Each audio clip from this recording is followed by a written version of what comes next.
Hello and welcome to Dyslexia Explored. I'm Darius, your host, and I am so looking forward to this. I am going to introduce you to a special education teacher, is an award-winning teacher, and runs her own podcast, which is how I found out about her, about executive functioning. And she's also an executive function coach. I'd like to introduce you to Sarah Kesty. Sarah, it's great to have you here. Thank you for having me. I'm really looking forward to this because I think your podcast is wonderful, and the work that you do is wonderful. And we'll put it in the show notes, by the way, so that you go over there and listen to hers as well. Because I think if you're into dyslexia and wanting to know more about exploring dyslexia, there's a lot of executive function aspects to dyslexia sometimes. Well, actually, let me clarify that. Often. I would say 80% of the time, if you've got dyslexia, you've got executive function processing difficulties as well. And that's why I thought it would be great to have Sarah on the show for us to discuss how dyslexia and ADD often have this common area of knowledge and skills that deals with executive function difficulties, which is Sarah's speciality. So Sarah, I'm looking forward to hearing your dyslexia story and asking you lots of questions about executive function. Yeah, I'm excited to share. And I think as we go, we're going to realize that even if you don't have necessarily executive function deficits, if you're using accommodations and strategies within your approach to having dyslexia, then you are using executive function. So even if you don't start out with deficits, it definitely behooves parents and teachers to understand the demands of executive function and the manifestations in class, because anytime you are having to use your metacognition to engage in thinking about your own thinking, then that is where executive function strategies can really benefit. Yes. So I think it's really important to be talking about executive function, and it's a bit of a jargony term.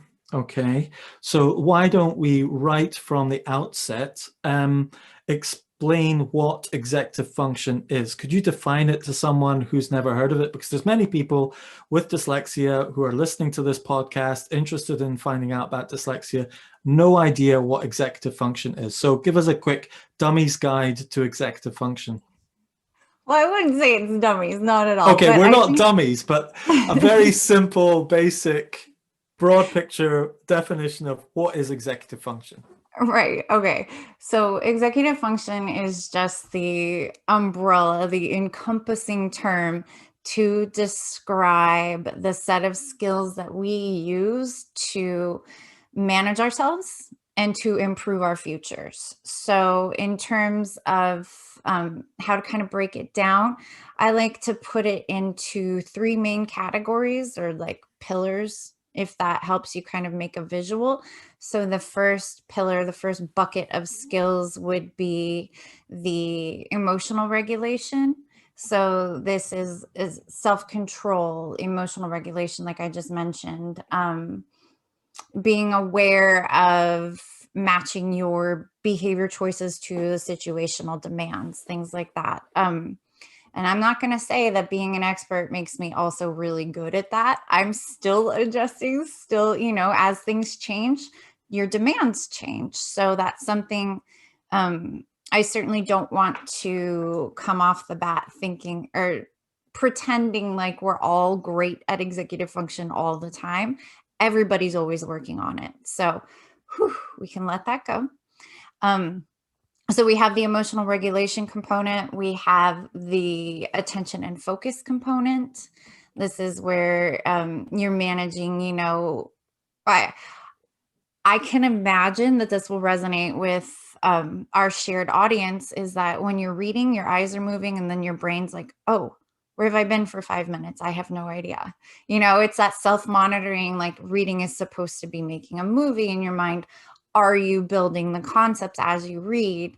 That would be more the attention and focus. So it's not just the typical pay attention that we tell kids, but it's more the are you monitoring your own attention? Do you know when it's okay to space out? Because spoiler alert, sometimes it's okay to space out. We all do it. But how do you know, like, what environmental cues get you back into your own brain?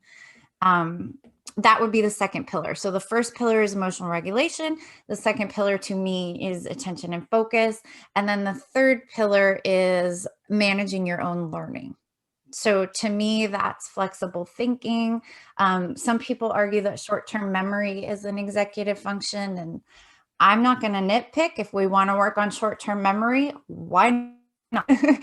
So that's something that do you mean working memory or short-term memory? Are you making a distinction between the two?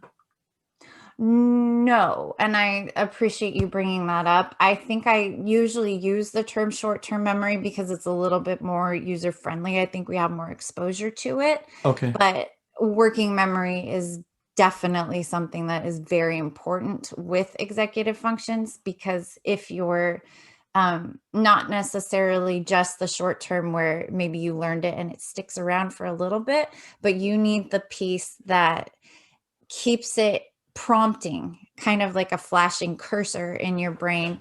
I would say that's the working memory, and that is definitely an executive function that you need to be aware of and be developing. And look, that bumps back to the second pillar of attention and focus. So I would say emotional regulation, attention and focus, and learning strategies would be kind of the way that I separate it. But within those, we're all sort of bundled like a big ball of yarn, and there's a lot of combining, connecting, as you realize maybe that you have a deficit or an opportunity to improve in one executive function, you might say, oh, well, I wonder if I strengthen this, if I do some weightlifting for my executive function in this area, it will probably fall out and improve other areas. So I know that was a big, long explanation, but I would say the important part to think of is it's a set of skills that you mindfully utilize to improve your future. Fantastic. That nails it on the head. I think I love the book The E-Myth, which is a book for entrepreneurs.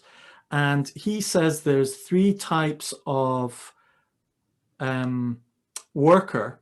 There's the technician, there's the manager, and then there's the entrepreneur.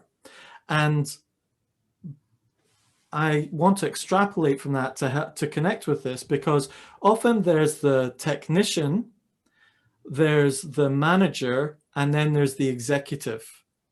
And we've got all 3 of those elements within us, every person. And so what you're describing is being the executive of your life comes with a full set of skills that you need to be the executive of your life. You also need to be the manager of your life and the administrator of your life. And so there are different sets of skills, but this higher level executive function level skill is something that is so crucial to everyone. And with dyslexia, with ADHD, this is a core area that you get a huge bang for your buck in terms of the amount of time you concentrate on it, and the payoff you get from concentrating on it is massive. I couldn't agree more. And that's what really motivated me to not only get proficient in understanding it, but also empower my students, because I give the example when I do trainings is that you can kind of see the delineation of those who have had opportunities to improve their executive function and those who haven't at the DMV. So the DMV, I don't know what we call it in Scotland, but it's like where we go to register cars. It's all that car paperwork place. DMV, is that what you're saying? Department of Motor Vehicles. Okay, Yeah. so we call it the DVLA in the UK. Well, there Okay, you go. So great. that equivalent space, you can see here we have the opportunity, well, not in COVID times, where you can do your a lot of your business online now. Or if you need to go in, like let's say to take a new picture, you would make an appointment, or you can do your drop-in. And you can really see how executive function fleshes out in your life, and why it kind of boils down to a social justice issue for me, because the appointment line is generally people who look like professionals. It looks like they've had financial opportunities. They've, and not to say that everything was handed to them, but they had the opportunity to plan ahead because they live in a safe place and they don't have to worry about working 3 jobs or something like that. So it's not necessarily taking away the hard work that people have accomplished to get there, but you can see that those people, just to be frank, have more money. And then you look at the no appointment drop-in line, and these are people who may have dragged their children with them to the appointment. They may be in sweatpants. They look like they don't have a lot of money. And you can see the people who were able to plan ahead and get to the DMV appointment line and probably don't have to spend all day in line have strong executive function. And the people who don't are the ones who, or the people who didn't have an appointment are the ones who did not have strong executive function. They probably were very reactive in their timing, meaning like, oh my gosh, I'm 3 days late. I'm going to get in trouble. I have to go to DMV today. And that really, to me, just locked it in my brain that I tend to like working in more needy communities. I feel like that's where I belong. That's where I want to be. Those are the kids that I absolutely love. And that, I think, really pushes me on days where I want to be tired and just tell my class to do something to back up and really focus on empowering them, because that, I think, is their key to getting out of poverty. If you have strong executive function, if you can plan ahead, if you can understand that your behaviors lead to positive consequences, or own the responsibility when you make a choice that doesn't lead to a positive consequence. But that's really, I think, the example that I tend to use and think of when I need a little push to Fantastic. stay motivated too. Fantastic. So, Sarah, let's go through the questions I often ask people as conversation starters, which is about dyslexia. And it's like, what was life like for you before you knew about dyslexia? What I'd love to hear what your wake-up call was for dyslexia. What was it like before? What woke you up to dyslexia? Could you share us a little bit of that story of how you woke up to dyslexia? That's a great question. And I don't think it was a big startling revelation as much as it was a series of moments with students where I came to reflect on some of the patterns I was noticing, or some of the poignant moments where I really took an empathetic walk with a student and understood what it was like. I think some of the stories that I like to share with teachers, because dyslexia is misunderstood, I would say, by many teachers, if not most adults. And, it's always powerful to have an anecdote in your pocket that you can pull out and say, hey, what about this? Have you considered that? One of the most memorable moments I think I've had with a student was he drew out like a stick and a little ball connected, and it made the letter D, and then he flipped it around and it made the letter B, and then he just kept changing the orientation, showing me that you can make different letters out of the same shape. And it took away the phonics that I had already. I guess that would be phonograph. I don't know. It took away my brain's association with, oh, that is just a B. And it got me to pull out a little bit and realize that that shape was the same, just different orientations. And that brought me to understand dyslexia as partially just the perspective of dyslexia, I would say. Just the understanding that you can see things differently and maybe you need them explained differently. And that was a big moment for me, especially to have a student gently walk me through that. That was really cool. That did feel like a wake up. But then it also led to other realizations as I reflected for students. And how far are you dyslexic yourself, or ADD, or any other learning difficulties yourself? I think we're all sort of on a spectrum of learning profile and different needs and stuff. So I'm constantly working on my own executive function. I am not identified as having dyslexia, but I do have a neuromuscular condition, which doesn't affect my learning, but it does put me in chronic pain and definitely had me feeling like an outsider growing up, because before some of my 12 reconstructive surgeries, movement was really difficult, running was really difficult. And just as an example of why I have a lot of empathy for students and individuals who try their hardest and it's still seen by the general outside perspective as not enough. Mm-hmm. We have, in the 90s, they made these fitness, national fitness tests, and every student had to take them because, of course, it's fair if everyone does it, right? And so they had all of us run the mile. Well, when you have a foot that is turning out and very cavernous and toes that are curling and constant pain, you ain't going to be good at running the mile.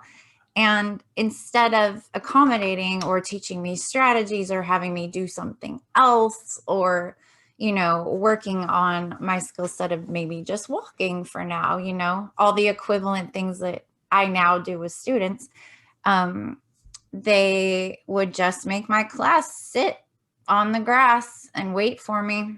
Oh, and I would no. finish my 16-minute mile and be in total pain for several days because of it. And just the emotional toll that that takes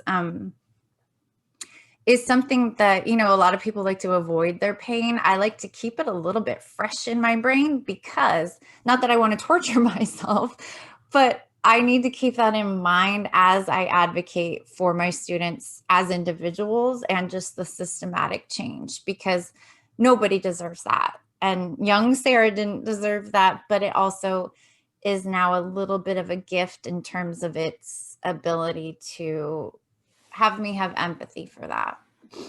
Are your feet in pain just now? Oh yeah. Mm-hmm. All the time? All the time. Wow. When you just, as a side note, how much pain, you know, like, is it, you know, like, help us understand what you're feeling. You know, the tricky part of, so the condition's called Charcot-Marie tooth. I'll just use this as a PSA. 1 in 2,500 people have it. It's a condition that our bodies attack the myelin sheath that covers our nerves. And so the conduction isn't as good, which makes your muscles die, you get deformities, all that. And it's peripheral. So it's mostly hands and feet in the most common manifestations. It can affect breathing for some patients, and there's different severities. Even in my own body, my right foot got hit hard, and I've had 11 surgeries. My left foot, I've had one. So, and my left foot looks generally more normal. My right looks like it got hit by a lawnmower. I mean, it's just scars, like probably over 500 stitches, I would say. Wow.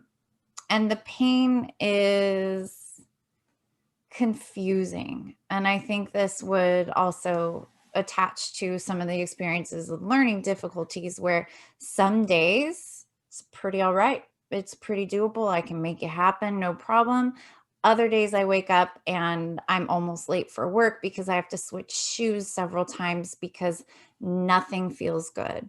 Or I have a secondary condition called Reynos Syndrome that makes my body think that it is getting frostbite. And so it will turn off blood circulation to my digits. Great when you have neuropathy, right? Because you can't feel it happening. Wow. And so, you know, as my blood circulation turns off, it will cause ulcers. So those are painful as well. And, you know, it's not something I focus on. It's something that I accommodate for. I mean, just this morning before my little workout, before I joined you on the show, I had to do 6 Band-Aids to get my toes either in the right position or cover up the ends of my toes because they hurt. So it's tricky. And I think I'm not presenting like it's all a positive, and I'm certainly not. I know some people say, oh, I'm thankful for my challenge. Like, no way.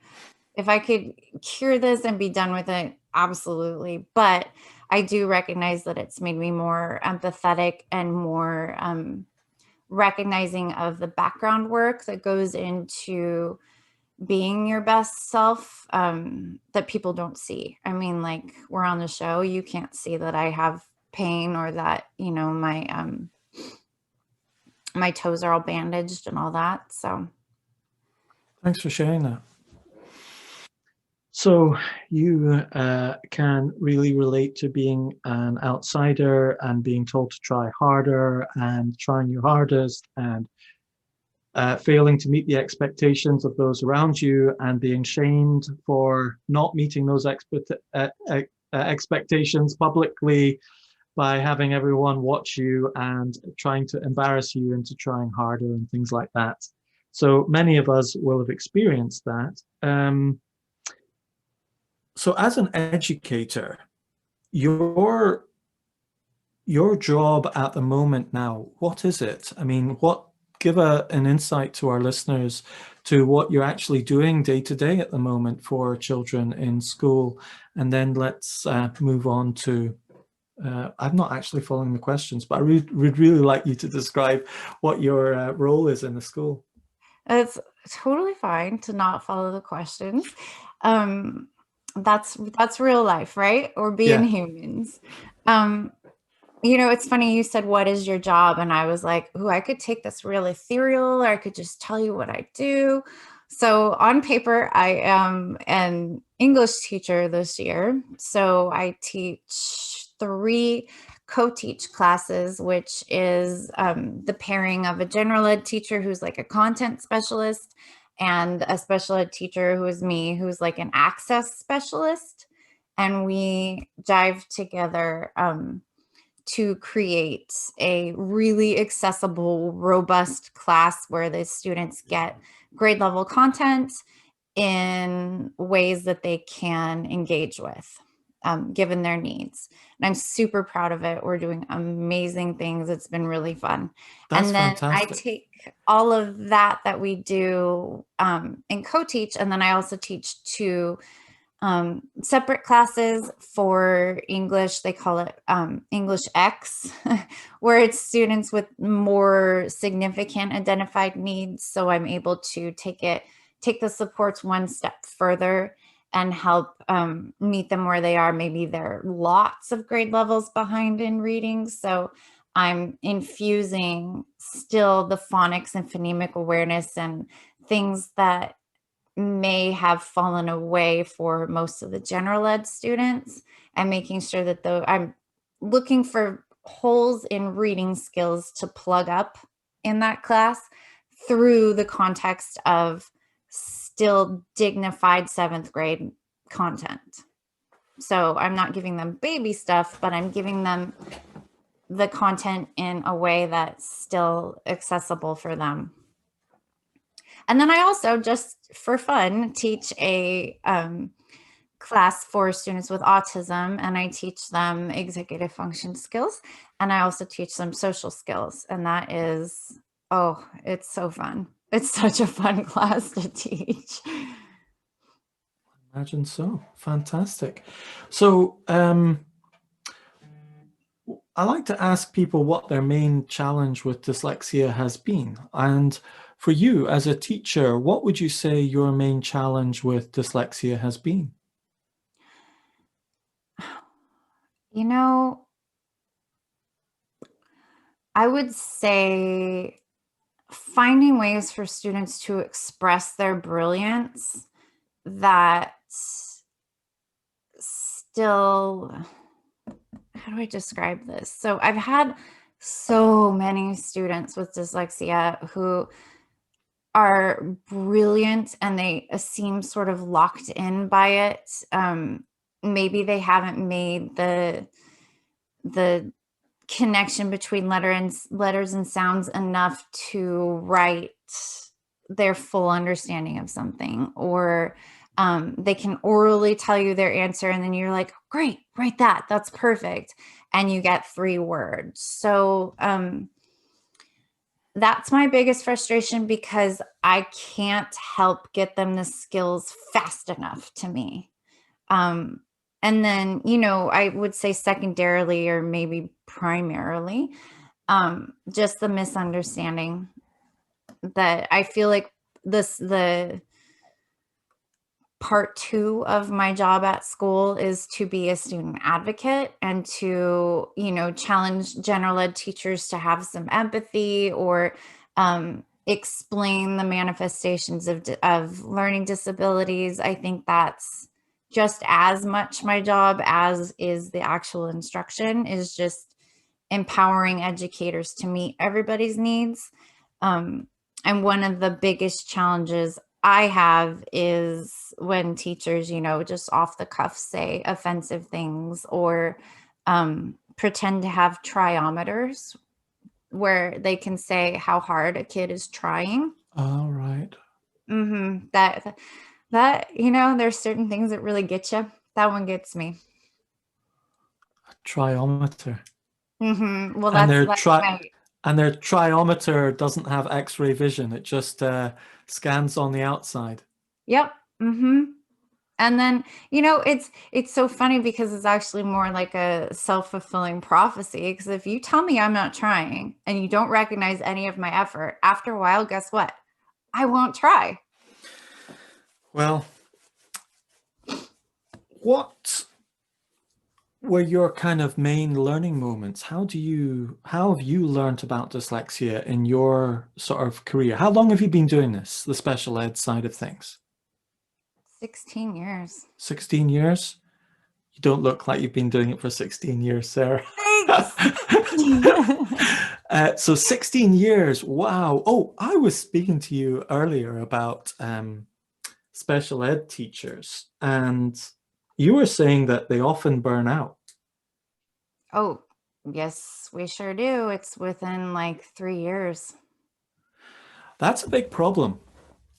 because, what you learn within those 3 years is valuable. And then the moment you've got all that learning, you burn out and it's lost. And you start all over again with a new person who has to relearn all of those skills. And you're not just learning one particular skill, like how is dyslexia affecting you? It could be dyslexia, dysgraphia, dyscalculia, ADHD, Asperger's, autism. There's all sorts of special education things you need to know about as a special education teacher, and also behavioral issues, executive function challenges. There's just a whole range of things that 3 years, to cover all of that stuff. I mean, I just do dyslexia. I don't even teach reading. I just teach children how to organize their thoughts visually. That's it, with mind mapping. And that's tough enough let alone all these other areas. Right. And then you think about, the cyclically, I get in this weird space because the grades come due. And you think, I'm assigning it basically a judgment of a child's value because school is their job. And, then I get stuck in the place of, do I help you just get your assignments done because that's where your paycheck of grades is going to come from? Or do I say, forget that, it doesn't matter. Let's work on the skills you're missing. And, I do my best to do both, but I'm often really torn between that. And that feels like if I was going to burn out, that would be where it came from. So, most influential learning moments over the last 16 years to do with dyslexia. Give us a few. Was it courses? Was it books? Was it people? Was it students? Share with us a few of your sort of influential learning moments. That's interesting you bring that up because you're saying, was it courses or books? If it was courses or books, it was on my own, and that really stinks. There's not very much in the realm of professional development. And that's definitely something that maybe we can co-advocate for. I don't know what it's like in Scotland, but yeah, in Scotland, they get 3 hours of training on disabilities in their whole teaching career. Same thing with us. And I think, if we could back up and credential together, general ed and special ed, I think that would be a huge shift for everything. Most of our professional development is really not aimed at supporting special ed, unfortunately, but we're working on that. We're trying. In terms of what's really changed for me, I would say just where research meets practice is where I love. I don't want to know, oh, this study found this, period. I want to know this study found this, and this is what you can do tomorrow in your classroom to make things better for kids. And that sort of research has definitely helped. I've read pieces about how to watch body language in class, and in terms of like how posturing while reading can give you some indication of reading difficulties. That definitely changed my perspective. Anything that turns me into a problem-solving detective is what I really love to learn. I don't want to ruminate in this is so hard for kids. I mean, that's easy to do, but I want to know how to help. So those moments when I research on my own are very helpful. And then I would also say, I had one student in particular who, I'll just jump to the end of the story. He grew 2 grade levels of reading skills in 6 months. And he actually, because the techniques I was using didn't fit into the timing of the groups that I was supposed to teach. So I was indebted to teach certain groups, certain things. And, I couldn't fit him in the schedule, so to speak. So he spent his lunches with me. We would eat and we would work on some of his reading skills and just getting his eyes to work together. And he grew 2 grade levels. And it was so interesting because the district had sent him to me thinking like, oh, well, she's empathetic. She's kind of a bulldog about getting kids to grow. Like, maybe. So they had a special bus that bussed him to a school farther away to be with us. And it was only 6 months. And then he would head off to junior high. And yeah, it was interesting because I think the teachers had taken the perspective of you're not trying hard enough, that darn triometer, or um, they were saying like, oh, well, he's just a lost cause, things like that were really, you could read it in between the lines on his paperwork that came with him and all that. And he was a delightful kid.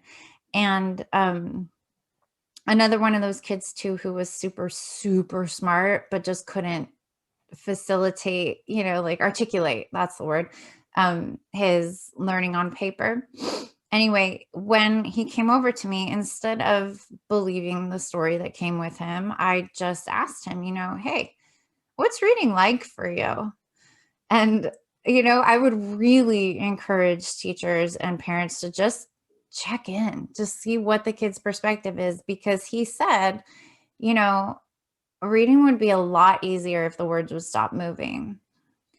And I, through asking him, and watching and observing his eyes, I realized that the space in between the words, I call it the rivers, it sort of emerged stronger for his perspective than the actual words. And when he tried to focus on words would move in his perspective. So just learning what it was like for him really gave me insight into his learning and his needs. And that helped me tailor what I did with him. And that was huge. So I think secondarily, that also taught me that dyslexia does not manifest the same for everyone.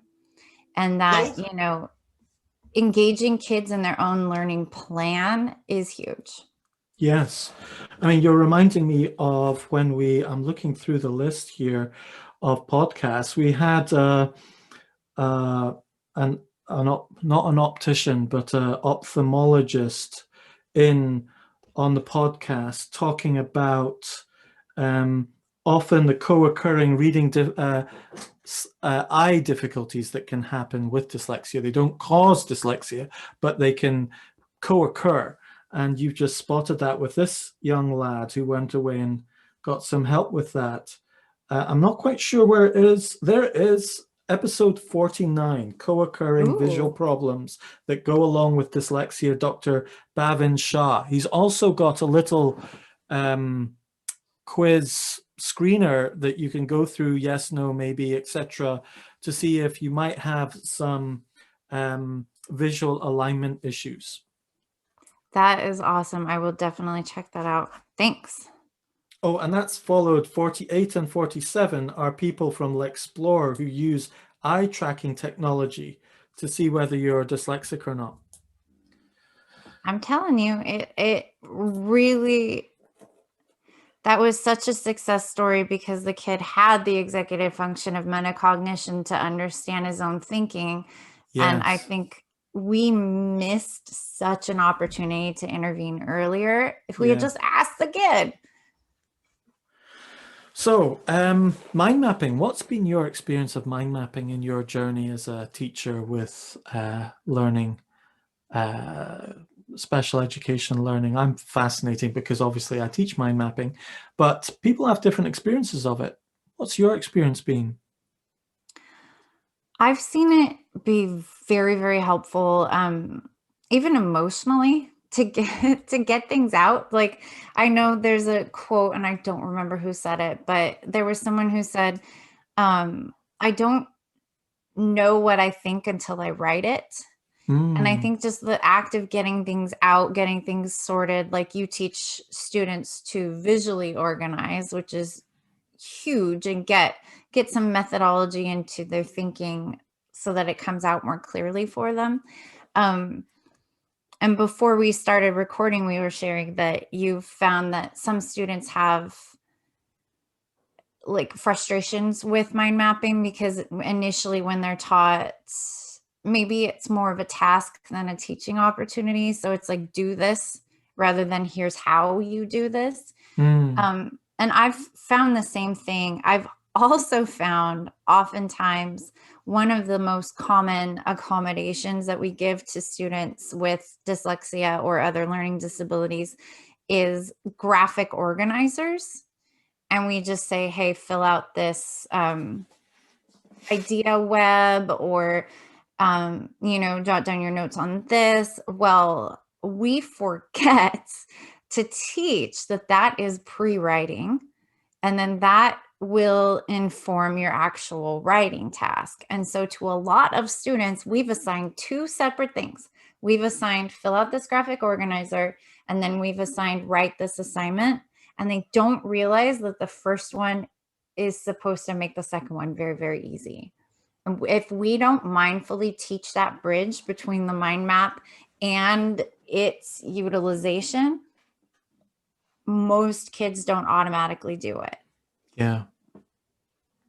Have you heard my little story about the difference between a manual car and an automatic car? No. Well, this might, let's use it as a bridge into talking about executive function, shall we?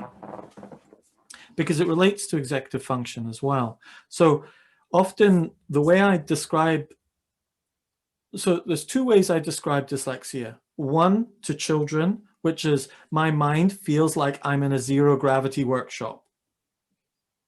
I did listen to that, and I read about that. All right, okay, right. So that's how I explain it. That's how I explain it to kids. Okay. Now my wife works in a high gravity workshop. Wherever she leaves anything, it's always there when she comes back. Everything's in a nice, neat order. She can go away for years, come back, and oh yeah, I remember that order of that essay I wrote at college. And you're like, what?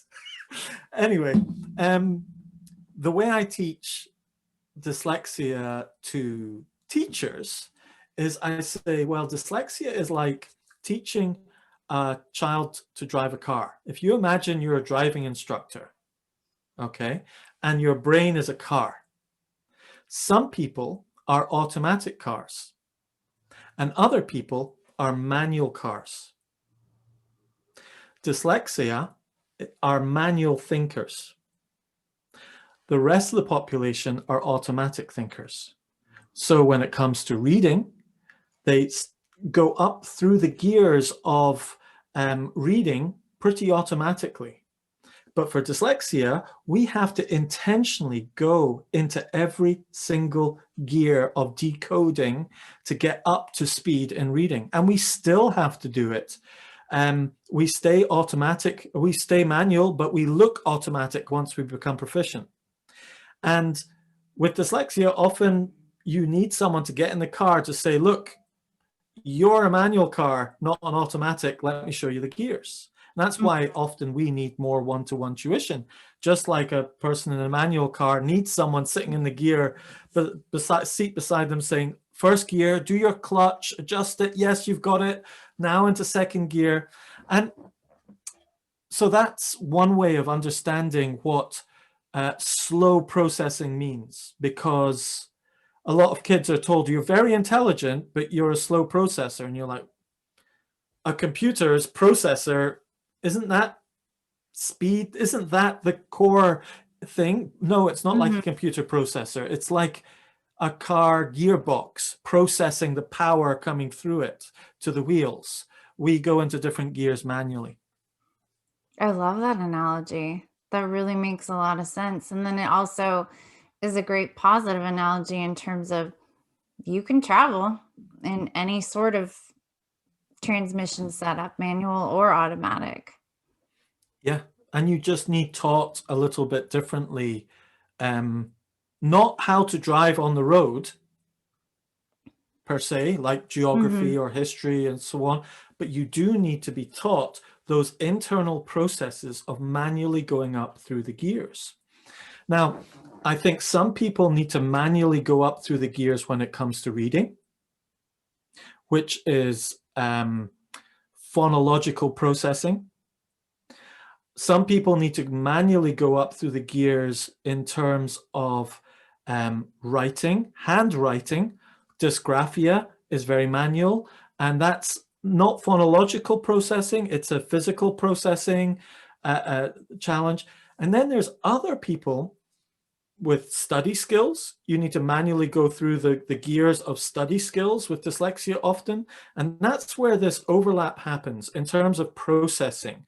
So often if you have a phonological processing issue with dyslexia, which is the primary thing with dyslexia, you often come with other processing issues, other areas you're manual with. And one of the key areas you're manual with is executive functioning. And that's where I think often people with dyslexia are very manual at going up through those gears of executive function. Mm-hmm. And even when you were talking about, that third pillar, those three pillars, you take, for example, focus. Like if you're driving, there are times you really need to get into gear, which is to focus. Mm-hmm. Then there are also times where you have to disengage. You have to put the clutch in and disengage the gear for a period of time in order to re-engage into the next gear. Do you get what I mean? Right. Totally. So that whole thing about focusing and then spacing out, focusing and then spacing out, it's a rhythm. And sometimes when I'm going through gears of, I use mind mapping intentionally to go up through these gears. Sometimes I have to just space out a bit and doodle and draw and color just to kind of process a little bit. And I'm spacing out a bit. It's not super efficient from the outside, but actually I'm getting ready to go up into the next gear rather than getting stuck into that lower gear. Right. I agree entirely. And I think, our culture values being busy more than, or looking busy more than actual use, like positive use of time. So, I think as you're describing that, it's so interesting, and I'm so thankful that you give your students that perspective of the gears and kind of an analogy to hang their learning on, because the downtime in your brain is huge. And when you know how to manage that, which obviously is an executive function of recognizing when you might need to use a strategy, picking the strategy, using the strategy, reflecting on how the strategy went, and that's just one example. So you can see how layered executive function is. But when you know that you need a break, you actually, like you said, you come back stronger. And so your work time is more efficient. And one of the exercises I do with some of my coaching clients is I have them write down, just with no judgment, just every 5 minutes, there's like some sort of prompt, either auditory or visual, that says, hey, write down what you're doing. And then we go back through after a couple of days of data and say, hey, the days that you got more exercise, how was it? Or the days that you got more sleep or took a break. And a lot of my students have been programmed to believe that you don't stop working until the job is done. When in actuality, taking a break isn't stopping working. It's taking a break, it's hitting pause. And there's a difference between the pause button and the stop button. But, for our students who are already starting like behind the start line, it's so much pressure on them to get caught up that we're missing out on opportunities to develop those executive functions of self-awareness and, utilizing breaks. So, man, is it okay if I steal that analogy from you? Tell my students about it? Yeah, sure. Use it. Yeah. There's a video about it as well on Facebook. I think it's got like 400,000 views. It's very popular. I'm in a car driving while I explain it to folk. And at the end of it, they get it. They get it because I stall the car as well. Because one of the problems is, the teacher can look at a person in a manual car.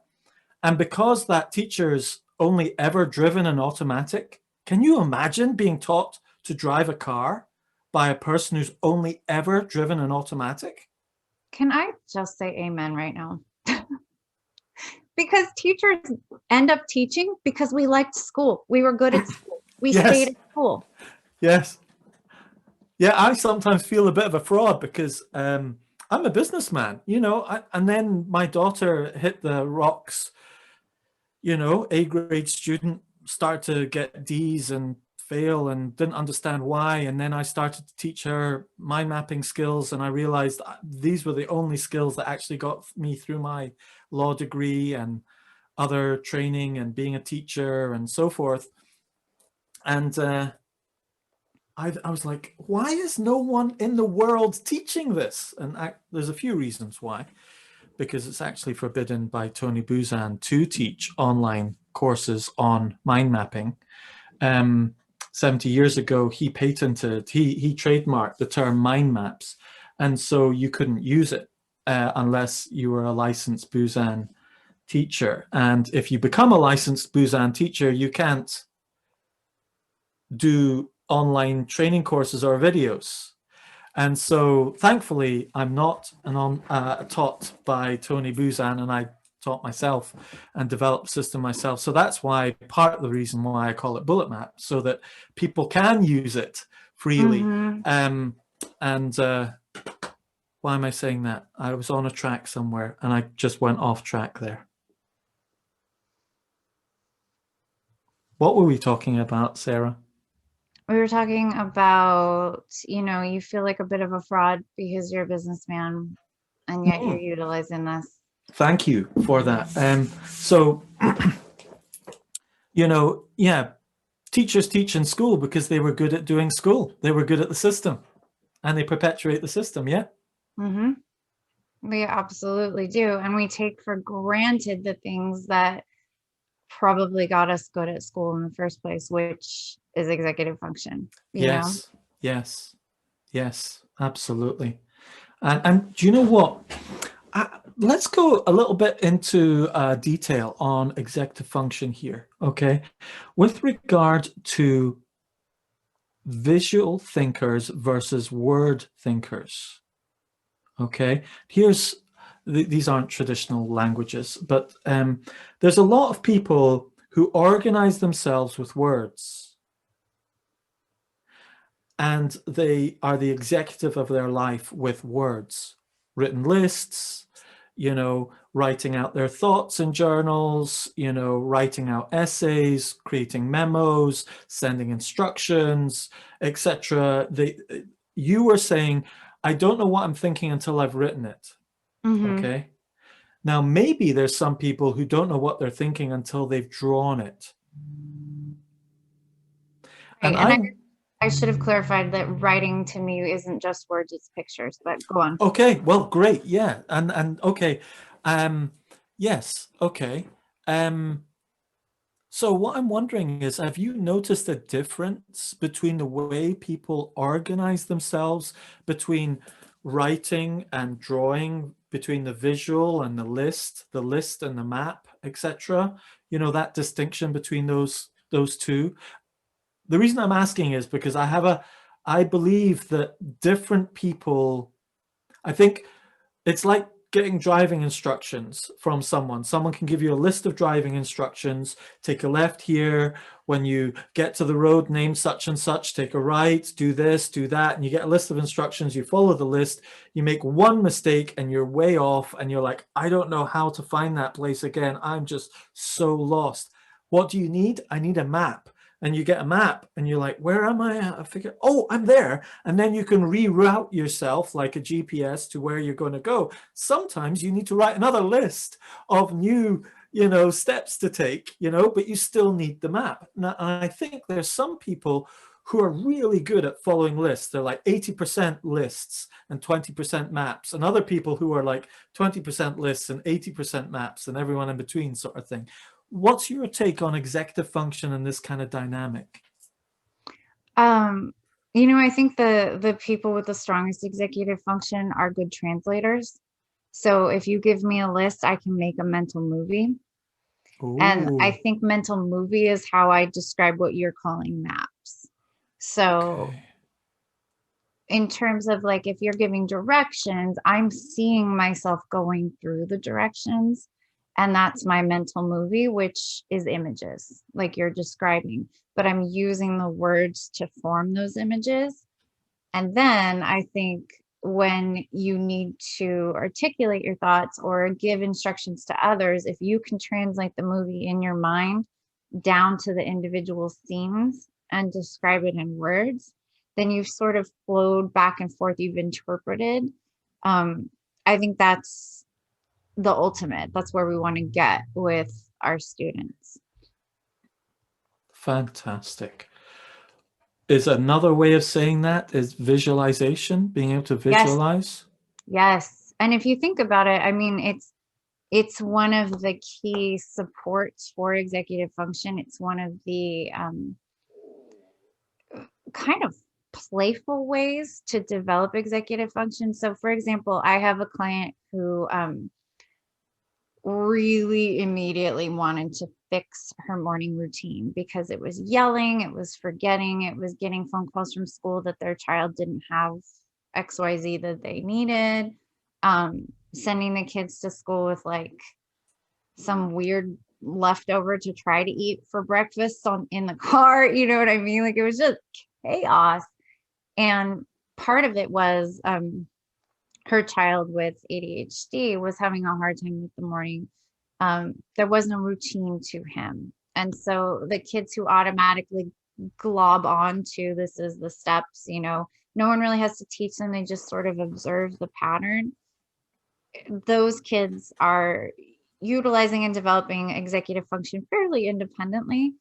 But for her middle child, it was just a hot mess. And it was just, you know, saying the same thing over and over again, like how? And so she was developing this resentment of, come on, I've told you 20 times. Well, turns out when they stepped back and the night before, they would playfully visualize what the morning would look like. Okay, what do you see yourself doing first? You know, and then that bridged into, okay, what can you do tonight to get ready and make tomorrow smoother?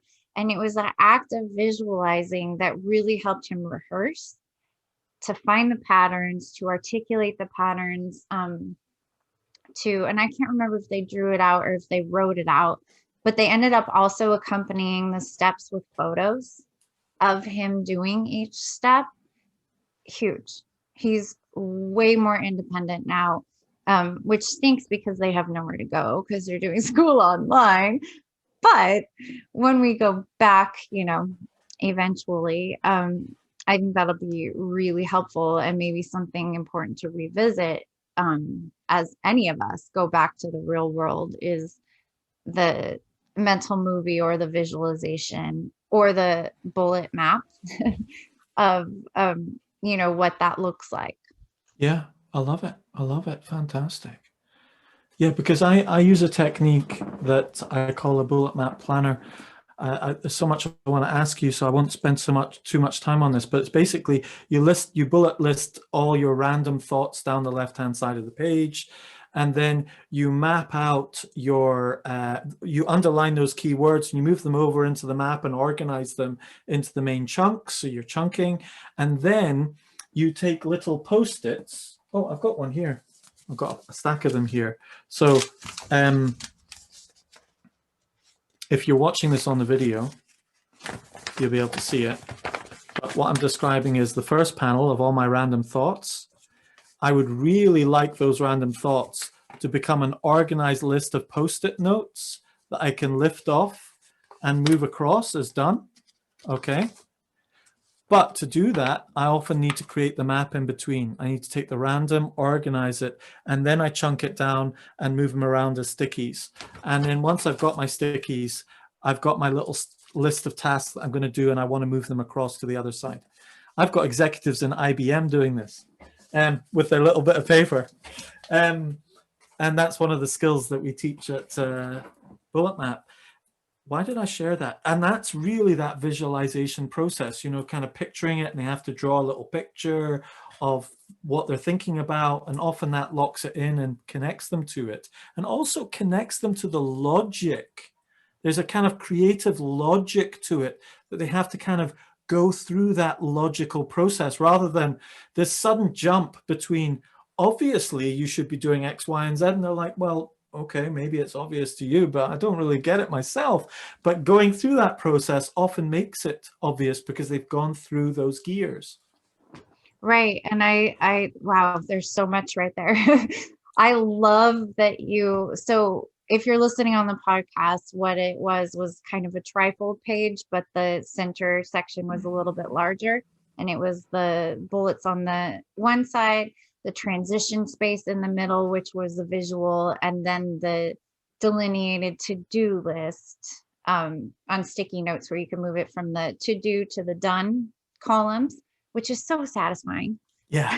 Oh, and there's a little tick underneath every one of the stickies, and you lift it, and then the tick appears, and you're like, oh, satisfying. You get a double benefit.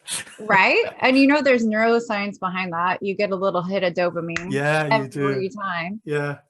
But what I appreciate about that too is the space in between is the most important, where you're transitioning. Hey, here's your brain dump. How do you now make sense of this, manage it, prioritize it, and then put it into a system? And that's the executive function space. Yes. And that's where we skip in school, in parenting. Yes. That's the most important part. And then the second thing I wanted to say was I appreciated you sort of mockingly saying obviously, because that's where the judgment comes in. And we think that we're teaching by admonishing kids, when really, if we just change that part and instead ask questions, oh my gosh, totally different story. Like, tell me what you see yourself doing first, or what strategy could you use to make this list make sense to you? I did this exercise. I have another little exercise that's a scaled down version of that, which we call the Sunday map. Okay. And often children with dyslexia get totally stressed out at 10 p.m. on a Sunday night. Oh, yes. And they're just kind of like, oh, I know I've got stuff I need to do. And this is an executive functioning problem. And they're totally stressed out. They've been doing diverting activities all day, but they know inside they've got to do it in the 11th hour. They're knocking on the door at 10 o'clock at night. You're trying to go to sleep. And, you've got two choices, which is either just do it for them or tell them they've got to suffer the consequences. And it often doesn't feel like there's an in-between place. But the in-between place that we use is, okay, sit down with your child with this bit of paper in 20 minutes to show them, help them discover what the next best thing to do is, because it's not obvious. And so what we do is we do the brainstorm down the side, we do the map, and then we just ask one question. What do you think is the next best thing to do? That's amazing. And I do this with children live. I've done a few for Dyslexia Scotland, for example. And some children, 9 years old, volunteer and they say, I'm stressed about something tonight. And there's 30 of us in the Zoom, right? And this little 8-year-old with parents and children pours their heart out about what they're worried about. And then we draw a map together and so on. And I remember this one child, he described how the next day he knew his teacher would get him to sit down and write his ideas down for a story. And he knew that he would have lots of ideas in the break time, but when he sat down and written a story, the teacher would tell him off because he wouldn't get them down right in the right order. And he knew he wasn't going to go to sleep that night. And he described everything. And we're all in the room, the Zoom room, going, what's the next best thing to do? Okay. And the parents are there as well.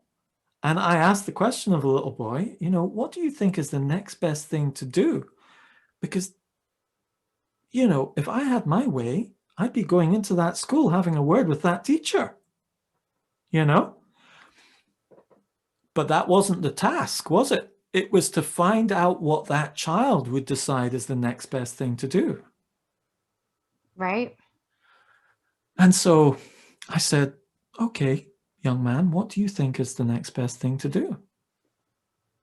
And it really wasn't obvious. And he said, I think the next best thing to do would be to, my mum sometimes lets me ask one busy brain question at nighttime before I go to bed. And I said, oh, really? What's that? And he says, well, I've got a busy brain, and sometime I have a busy brain question. And if my mum lets me sometimes ask a busy brain question before I go to sleep. And I think that would help. And I was like, I'm totally sure it would. And I said, shall I write down, ask mum a busy brain question? And he said, yes. And we write it in the bottom hand corner. And I said, what time are you going to do it? Bedtime. And that was it. And that was his answer to that problem.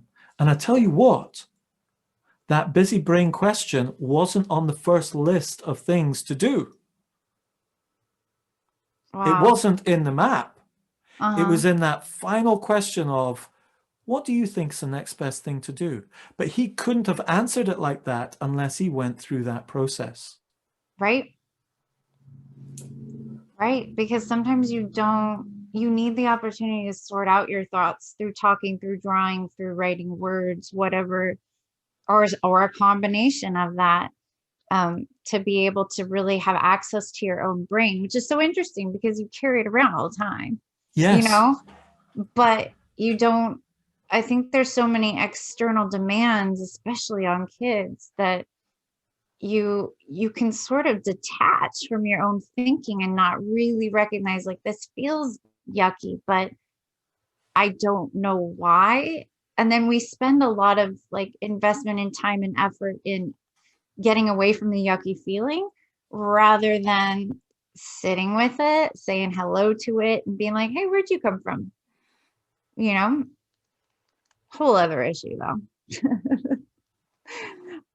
Well, listeners, I think, Sarah, it's been brilliant to have you on the podcast. And do you know what? We could have so many more conversations like this.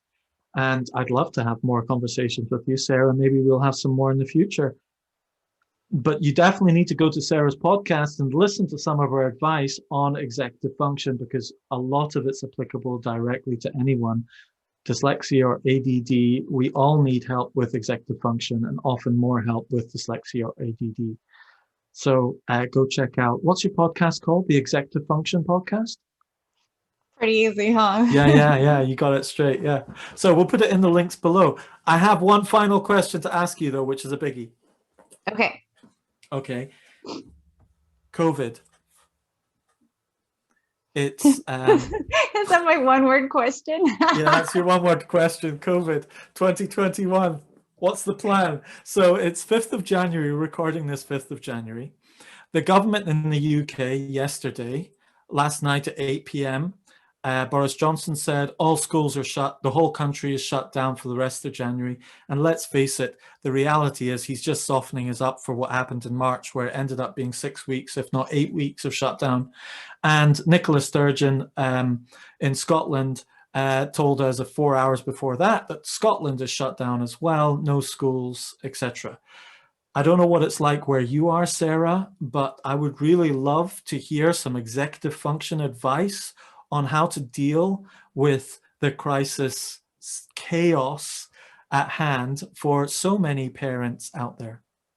Right. I would say step back and appreciate that this is brand new for teachers and kids. And then really, I've done a lot of thinking on the executive function demand changes. And my two primary things would be, don't take for granted the environmental cues that were in school. So for example, we have a belling system. So belling, I think I just made that up, but you know what I mean. We have bells that ring and tell kids where to go, when to go, all of that. Well, that is completely gone at home. And so if your child is struggling being late, I have a whole podcast about it, but that could be because they're missing the auditory prompts and the visual prompts of teachers standing in the hallway going, go, go, go to class, you know, or the teacher picking up the line and walking them back into class, depending on the age. That's all gone. And we took away a whole bunch of structural components that helped facilitate the school game. And now we're just like, hey, do it on your own. We assumed a lot of the executive function for kids at school, and part of it's developmentally appropriate. Like, you cannot expect a first grader to facilitate his own learning like a high school student. That just doesn't happen. So that's not a knock on school, but the point is, if your child is struggling with one component, being on time, remembering to turn in work, managing the workload, try to step back from the blame perspective and switch it over to the detective perspective. So, and by the way, say that 3 times fast. But, you know, try to think, what was at school that helped facilitate this that is missing at home? And then how can I supplement? So the bells are the easiest example. Obviously, you can set a couple of prompts, the kitchen timer on their phone, whatever it is, but also make sure that you don't just set one. Make sure that you set a get ready timer, a about 1 minute timer, and then okay, you're finally late timer, because that's what we actually have at school. We don't just have a you're in your seat bell, because there was no prompt before that. So detective perspective, I would say, would be a really super important part. And then the second part is teach your child how to self-advocate. Because part of what we lost in going virtual is the teacher being a really good people watcher. I can tell when a kid doesn't get it, because the kids think that they're so slick, but they're not. You can read their faces so well. And when I see the little crinkle of the eye, or if I see a kid starting to get naughty or asking you to go to the bathroom a lot, or sharpening their pencil for about 30 minutes, like all those avoidance techniques or those cues to me that what I taught didn't land, then I can reteach in person. I can do either a stop everything, I messed up, let me reteach you everybody, or pull a small group, or pull up next to a kid and be like, hey, where did I lose you? How can I help you? I can't do that online if I can't see and experience the real life with kids. And we because we had that ability in person teaching, we never taught kids how to self-advocate. And some of it, again, is just developmental. You're not going to know what you don't know, especially as you're younger. But right now we need to teach kids how to recognize when they feel a little bit lost, how and when to ask for help, how and when to ask for clarity, all of those things. So for example, I spent, I think, 2 class periods actually teaching kids how to identify some of like the physical feeling of feeling confused or frustrated. And then I taught them how to ask for help. And that sounds so stupid. Like, they're 11 and 12, they should probably know how, but really some of them will say in the subject line, I need help, with nothing in the email that they're sending me. And so I'm like, okay, with what? Well, with math. Okay, well, which problem? The one from Tuesday. Okay, well, which Tuesday? And by the way, every volley between us, the emails, like, but from me to a student, from a student to me, there could be a latency of overnight. And so now the kids having to keep track of what they needed help with, when they asked for help, remember to follow up. And then it's just this big fallout where if we actually get down to what they need help with, they're probably 2 weeks late. So teaching kids to ask for specific help in a timely way, and then maybe using like a bullet map or another type of visual prompt to prompt themselves to follow up on the help request is huge. Because and that's assuming probably 5th grade or older.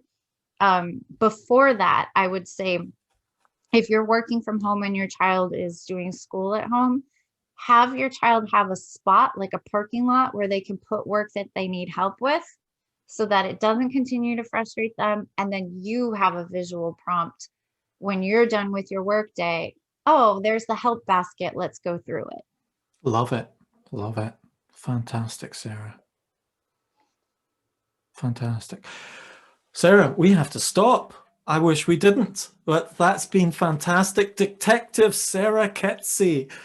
Ooh, I like it. Yeah, you really are a detective, aren't you? And the best teachers are those teachers who watch and get confused by things and wonder what's going on there and go and figure out what's going on. And I hear this as a constant theme with special education teachers. I mean, if you go through, I think we're on our 98th episode right now, and there's a number of different special education teachers. And Moira, for example, who got an MBE from the Queen for her, services to dyslexia and education. She tracked that in, she saw certain things and it made her wonder. And so many teachers say that, it's that detectiveness that, frustrates them, and that holy frustration, as it were, that irritates them. I've got to figure out why this is going on. It opens up a whole new realm, which is great to see that with you, Sarah. Thanks for sharing some of those insights. It's been great. Oh, you're welcome. It's been a pleasure. I know, I agree. I feel like we barely scratched the surface. Like we have so much more to talk about. Yeah. Which we will probably just after this podcast together. But thank you very much, and hope to see you again on the podcast soon. And everyone, go have a look at Sarah's Executive Function podcast. And there's not enough reviews on that. I have to say, I have to leave a review on that as well. Oh, I would love it. I know, you know what? I get so busy with the actual work that I forget that if I promote it, I can help more people. So thank you for the promotion. Yeah, pleasure. Sarah, any final things you'd like to share, like where people find you and all that sort of thing? And you do one-to-one coaching as well, don't you? I do, yeah. So if that's something that you're looking for, we can definitely set that up. I can really tailor things and make it a huge success story, like my previous clients that are just on to great things. And I think, I would I think closing with this is helpful. I think I realized I was beating myself up because my students would show up even after they left school. They would show up and say, hey, can you help me with this? Like I've kids walk down from the high school and ask me to help with biology. And I'm like, dang it. I wish that they were independent. I wish that they didn't need help anymore. And then I went to my mechanic, and then I hired a plumber. And then I realized, duh, everyone needs help sometimes. And if you can recognize when you need help, get the help, use the help, better yourself, hello, that's success. So don't feel frustrated with yourself or with your child that you need help. Celebrate that you recognize that you do, and you're starting the process of getting it. Fantastic, Sarah.